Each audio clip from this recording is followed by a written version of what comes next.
So population density is calculated by finding the people per square feet. So we can say that the density will equal the 30 people per 1,000 square feet. Now that sounds kind of small because that means we have 3/100ths of a person per square foot. That means if we think about that, that every person is getting about 33 square feet, okay, roughly.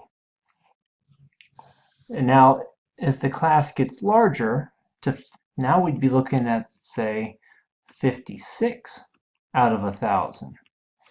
Now when we take and do 56 out of 1,000,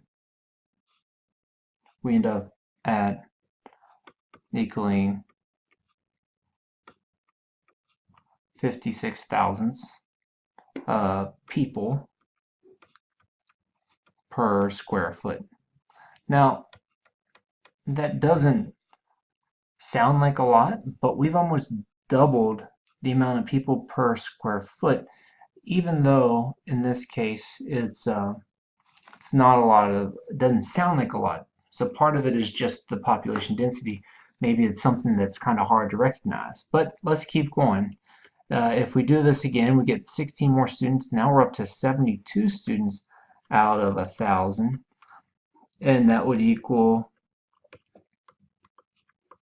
72 thousandths person per square foot.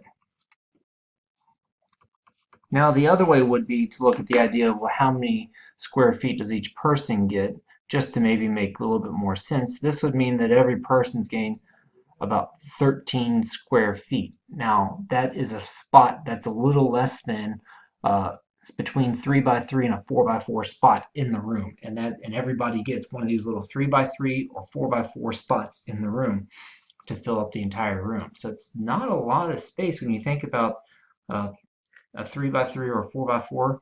You're not getting that much space to move around, but still, it's kind of weird to think of it this way. So instead, maybe we really need to think about it in terms of the class setup. So really the class setup is more along the lines of tables. And we know there's 8 tables in the room, and normally we put 4 students in each table so that it's a little bit easier to understand if we look at this perspective.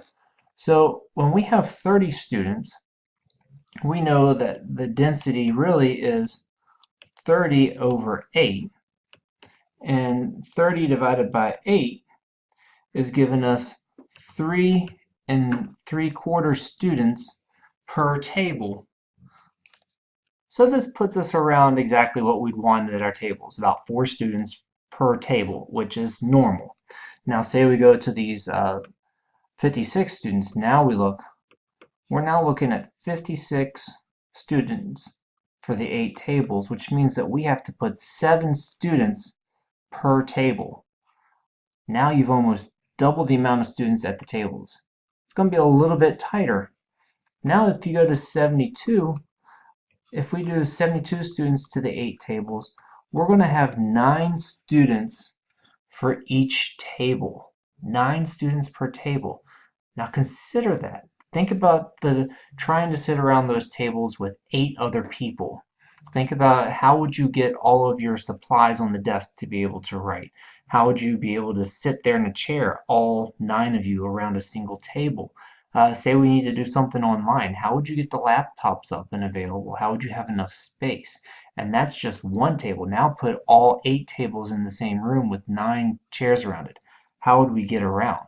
It would be very uncomfortable, and it would greatly impact learning. And you can see this happen in other schools around the state. So this is an important thing that we do have to pay attention to, is this population density.